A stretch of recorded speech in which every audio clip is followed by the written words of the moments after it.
ఏంట్రా స్క్రీన్ అంతా దుమ్ము? నేను రీసెర్చ్ చేసి తీసుకొచ్చిన టాపిక్ అలాంటిదిలే. అవునా, ఏం టాపిక్ మావా? ఏది నువ్వు కనిపెట్టి చూద్దాం. నేను కనలేను పెట్టలేను గానీ ముందు ఏం టాపిక్ చెప్పు. మామ ప్రతి సినిమాల్లోనూ ఒకడు ఉంటాడ్రా, నిన్ను చూస్తుంటే ఆడలాగే అనిపిస్తుంది. ఎవరు మావా ఆడు? హీరో విలనే? కమీడియన్. నువ్వు హట్టవకరా బాబు, డైలాగ్ లోనే టాపిక్ ఏంటా అని హింట్ ఇచ్చా, కానీ నేను క్యాచ్ చేయలే. అయితే వెళ్ళి కాంప్లైంట్ తాగు. ఈ రోజు మన టాపిక్ కేజీఎఫ్. కేజీఎఫ్ 2 వచ్చేస్తుంటే ఇంకా కేజీఎఫ్ అంటావేంట్రా? ఒరే దప్పలం, నేను చెప్పేది కేజీఎఫ్ సినిమా గురించి కాదు, కేజీఎఫ్ వెనకాల ఉన్న అసలు కదా. అసలు కదా అంటే రాకీ బాయ్, రమికా సేన్, అదీరా వీళ్ళంతా నిజం కాదా? కాదు. ఏమిటండి మీరు మాట్లాడేది? అసలు కేజీఎఫ్ గురించి ఇప్పుడు నేను చెప్తాను, విను.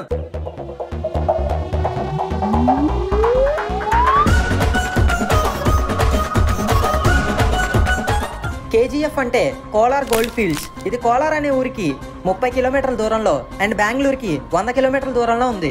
ఈ గోల్డ్ మైన్స్ సినిమాలో చూపించినట్టు 60-70 ఏళ్ల క్రితం కనుక్కున్నది కాదు, మరి 2వ శతాబ్దం అంటే 2nd సెంచరీ ఏడీలో కనుగొన్నారు. అప్పుడు దీనికి కోలాలపుర అని పేరు పెట్టారు. ఆ తర్వాత క్రమక్రమంగా ఈ ఏరియా పేరు కోలార్గా మారింది. 1004వ సంవత్సరంలో ఈ ఏరియాని చోళాస్ పరిపాలించినప్పుడు ఇక్కడ మట్టిలో బంగారం ఉందని గ్రహించి అప్పట్లోనే చిన్న చిన్నగా మట్టిని రిఫైన్ చేసి గోల్డ్ ఎక్స్ట్రాక్ట్ చేసేవారని చెప్తుంటారు. ఏంటి ఈ కేజీఎఫ్ కి ఇన్ని సెంచరీస్ హిస్టరీ ఉందా? అవును మామ, కాకపోతే కేజీఎఫ్ అసలు వైభవం 19th సెంచరీలోనే స్టార్ట్ అయింది. 18th సెంచరీ వరకు ఈ కోలార్ మైసూర్ కింగ్డమ్ లో ఉండేది. ఆ మైసూర్ కింగ్డమ్ ని హైదర్ అలీ అండ్ అతని తర్వాత టిప్పు సుల్తాన్ పరిపాలించారు. ఆయన్ని మైసూర్ టైగర్ అనేవారు. అప్పటికి మాక్సిమం ఇండియాను ఆక్రమించేసుకున్న బ్రిటిషర్స్ మైసూర్ను ఆక్రమించుకుందామని టిప్పు సుల్తాన్ తో ఏకంగా 4 సార్లు యుద్ధం చేశారు. వీటినే ఆంగ్లో మైసూర్ వార్స్ అంటారు. 1766, 1782, 1790, 1799లో జరిగిన యుద్ధాల్లో మొదటి 2 యుద్ధాల్లోనూ తన తండ్రి హైదర్ అలీకి సహాయంగా ఉన్న టిప్పు సుల్తాన్ 1782లో హైదర్ అలీ చనిపోయిన తర్వాత బ్రిటిషర్స్ తో తనే స్వయంగా యుద్ధం చేశాడు. అందులో విజయం సాధించినప్పటికీ 1799లో జరిగిన 4th ఆంగ్లో మైసూర్ వార్ లో టిప్పు సుల్తాన్ ని చంపి బ్రిటిషర్స్ మైసూర్ కింగ్డమ్ ని ఆక్రమించారు. వాళ్ళ సామంతులైన వడియార్ డైనస్టీకి చెందిన కృష్ణరాజా వడియార్ 3ని మైసూర్ కింగ్డమ్ కి రాజుగా నియమించారు. అంటే అప్పుడు కోలార్ ప్రాంతం కూడా బ్రిటిషర్స్ చేతిలోకి వెళ్ళిపోయిందా? కోలార్ ఉంది మైసూర్ కింగ్డమ్ లోనే కాబట్టి వాళ్ళ చేతుల్లోకి మొదటిసారిగా బ్రిటిష్ వాళ్ళ అడుగు కేజీఎఫ్ మీద పడింది. మైసూర్ కింగ్డమ్ అంతా సర్వే చేస్తున్న British surveyor captain John Warren కి కోలార్ కి 30 కిలోమీటర్ల దూరంలో మట్టిలో బంగారం ఉందని తెలిసింది. అప్పుడు ఆయన ఆ మట్టిని పరిశీలించి దాన్ని రిఫైన్ చేయించాడు. అప్పట్లో మట్టిని జల్లెడ వేసి బంగారం తీసేవారు. అలా 52 కేజీల మట్టిని రిఫైన్ చేస్తే 1 గ్రామ్ గోల్డ్ వచ్చింది. ఇదే విషయాన్ని ఆయన హయ్యర్ అఫీషియల్స్ కి ఇన్ఫార్మ్ చేసి అక్కడ గోల్డ్ ఎక్స్ట్రాక్ట్ చేయొచ్చని చెప్పగా వాళ్ళు 52 కేజీల మట్టికి 1 గ్రామ్ గోల్డ్ అంటే ఇది చాలా పనితో కూడుకున్నదని, వచ్చే ప్రాఫిట్ కంటే లేబర్ కి ఖర్చు ఎక్కువ అవుతుందని ఆ ఏరియాని అలా వదిలేశారు. ఈ బ్రిటిషర్లు మీ నాన్నకన్నా పిసినారులో ఉన్నారా? కూలీలకు ఖర్చు ఎక్కువ అవుతుందని బంగారం ఉన్న మట్టిని వదిలేశారా? అవును, కానీ మన సర్వేయర్ జాన్ వారెన్ ఈ గోల్డెన్ ల్యాండ్ మీద ఒక బుక్ రాశాడు. ఆ బుక్కే 1850లో ఒక మలుపుకు కారణమైంది. ఏంటది?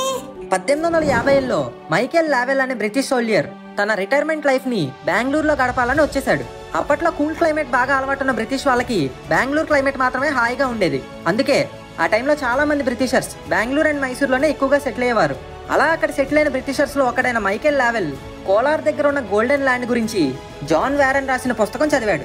ఆ పుస్తకం పూర్తయ్యేసరికి అతనికి ఆ ల్యాండ్ మీద ఇంట్రెస్ట్ పెరిగి దాని గురించి అన్ని డీటెయిల్స్ తెలుసుకుని అక్కడ మైనింగ్ చేస్తే మంచి ఫ్యూచర్ ఉంటుందని భావించి మైసూర్ మహారాజ్ కి 1871లో లెటర్ రాసి ఆ ల్యాండ్ లో గోల్డ్ మైనింగ్ చేయడానికి పర్మిషన్ సంపాదించాడు. పర్మిషన్ బానే వచ్చింది మావా. బానే ఏం రాలేదు. ఆ పర్మిషన్ తెచ్చుకోవడానికి బోల్డ్ అని డబ్బులు కట్టాడు. దాంతో 20 ఏళ్ళ లీజుకి అతనికి అది దక్కింది.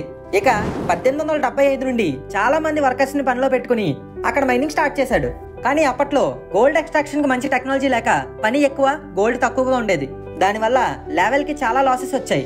ఇంకా చేసేదేం లేక 1877లో ఆ గోల్డ్ మైన్స్ ని అమ్మకానికి పెట్టాడు.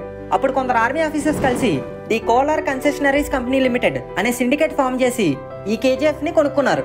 వాళ్ళకు కూడా లాసెస్ రావడంతో ఆ మైన్స్ ని వాళ్ళు కూడా అమ్మకానికి పెట్టారు. అయితే కేజీఎఫ్ ఎవరికి వర్కౌట్ అవ్వలేదా? అప్పుడే ఎంట్రీ ఇచ్చింది జాన్ టేలర్ అండ్ సన్స్ అనే బ్రిటిష్ ఇంజనీరింగ్ కంపెనీ. వీళ్ళు 1880లో ఆ సిండికేట్ నుండి కేజీఎఫ్ ని కొనుక్కున్నారు. వీళ్ళు ఇంతకు ముందులా కాకుండా ఇంగ్లాండ్ నుండి అప్పటి మోడర్న్ మెషినరీని తెప్పించి హైటెక్ మైనింగ్ స్టార్ట్ చేశారు. ఆ మెషినరీతోనే పిట్స్ తవ్వడం, గోల్డ్ ఎక్స్ట్రాక్షన్ అండ్ రిఫైనింగ్ చేయడం వల్ల తక్కువ వర్కర్స్ తక్కువ టైంలోనే గోల్డ్ చేతికి వచ్చింది.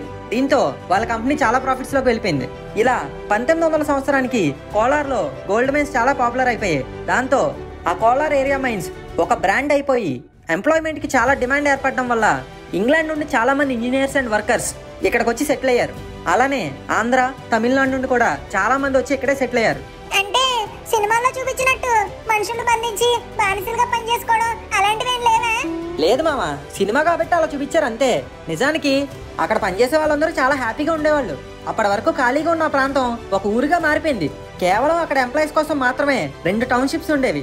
రాబర్ట్సన్ పెట్ అండ్ ఆండర్సన్ పెట్ అనే 2 బ్రిటిష్ మైనింగ్ అధికారుల పేర్ల మీద అప్పుడే ఆ ప్లేస్ కి కోలార్ గోల్డ్ ఫీల్డ్స్ KGF అనే పేరు వచ్చింది. అంతేకాదు అక్కడ KGF క్లబ్, బ్రిటిష్ ఎంప్లాయీస్ పిల్లల కోసం Kolar gold fields boys school కూడా ఉండేది. ఇంకో ఇంట్రెస్టింగ్ విషయం ఏంటంటే అప్పటి వరకు దీపాలు, క్యాండిల్స్ వెలుగులోనే ప్రపంచం అంతా రాత్రులను గడిపేసేది.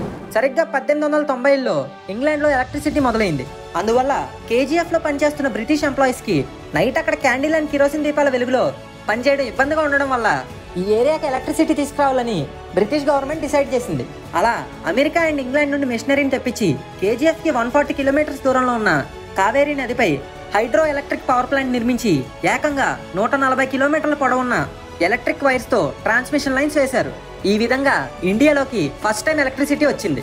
అండ్ ఏషియా కాంటినెంట్ లోనే ఎలక్ట్రిసిటీ యూజ్ చేస్తున్న 2వ ప్లేస్ గా KGF నమోదైంది. బంగారం పండించే ప్లేస్ లో ఫస్ట్ టైం ఎలక్ట్రిక్ బల్బ్ వెలిగిందన్నమాట. 1901 నుండి 1910 వరకు KGF కి గోల్డెన్ పీరియడ్ అని చెప్పుకోవచ్చు. గోల్డ్ ఫీల్డ్స్ కే గోల్డెన్ పీరియడ్. అవును మామ, ఆ 10 ఏళ్లలోనే ఏకంగా 170,000 టన్నుల బంగారాన్ని ఎక్స్ట్రాక్ట్ చేశారు. అంతలా చేశారా? 3 కిలోమీటర్ల లోతుకి మైనింగ్ చేసి ఎంటైర్ వరల్డ్ లో ఇదే సెకండ్ హైయెస్ట్ లోతైన మైను. ఓహో, మరి ఆ తర్వాత ఇయర్స్ లో ఏమైంది? 1947లో మనకి ఇండిపెండెన్స్ వచ్చాక కూడా KGF ని John Taylor and Sons company నడిపింది. కానీ 1956లో KGF ని మన ఇండియన్ గవర్నమెంట్ హ్యాండ్ ఓవర్ చేసుకుంది. ఈ KGF బ్రాండ్ ఎంత అంటే అప్పటి మన ప్రైమ్ మినిస్టర్ జవహర్లాల్ నెహ్రూ గారు మన ఇండియా డెవలప్మెంట్ కోసం వరల్డ్ బ్యాంక్ దగ్గర లోన్ కి అప్లై చేస్తే మన ఇండియాలో ఏవి తాకట్టు పెట్టినా సరే ఆయన అడిగే లోన్ కి సరిపోయేవి కాదు. దాంతో ఆయన KGF గురించి చెప్పి అది తాకట్టు పెడుతున్నా అనగానే వెంటనే లోన్ అప్రూవ్ చేసేసింది వరల్డ్ బ్యాంక్. అబ్బా మామా, ఇంతకీ KGF ఇప్పటికీ రన్ అవుతుందా? లేదు మామ, ఏళ్లు గడిచిన కొద్దీ KGF లో తవ్వకాలు లోతు పెరిగిపోయి గోల్డ్ ఎక్స్ట్రాక్షన్ తగ్గిపోయింది.